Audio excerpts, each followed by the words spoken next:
Kera jadi raja hutan. Pada suatu hari di tengah hutan rimba, terdengar suara singa si raja hutan mengeram kesakitan. Ternyata singa itu sudah tua sehingga sering sakit-sakitan. Semua penghuni hutan jadi gelisah melihatnya. Seisi penghuni hutan pun berkumpul untuk pemilihan raja hutan yang baru. Semuanya berdiskusi. Yang paling pertama dipilih adalah si harimau. Tetapi si harimau menolaknya karena dengan alasan takut sama manusia. Jika harimau tidak mau, kalau begitu kau badak, karena kau kuat, kata beruang yang bertindak sebagai hakim. Tidak, aku tidak mau. Penglihatanku kurang baik. Aku sering sekali menabrak pohon, ujar si badak.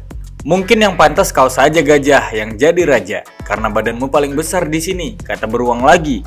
Gajah menolak karena gerakan tubuhnya sangat lambat dan ia pun tidak bisa berkelahi. Karena tak juga menemukan calon raja yang cocok, diskusinya akan dilanjutkan esok hari.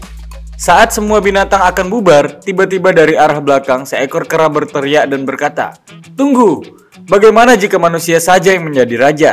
Manusia kan pintar." "Tidak mungkin, karena manusia tidak tinggal di hutan," jawab si beruang.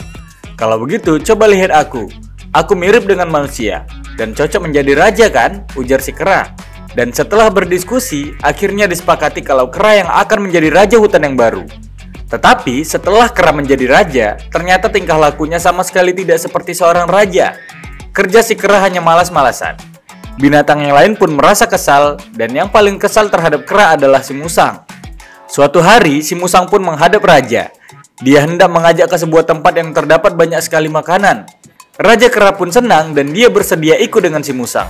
Di dalam hutan rimba, terlihat onggokan buah-buahan kesukaan kera.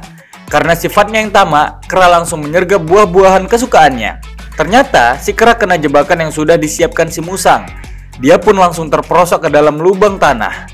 Si kera berteriak minta tolong, sambil berjuang keras agar bisa keluar dari perangkap itu. Si musang dan binatang lainnya yang mengikuti dari belakang tanpa diketahui si kera, senang melihat si kera terjebak karena ulahnya yang tamak. Mereka pun meninggalkan si kera yang terkena perangkap itu.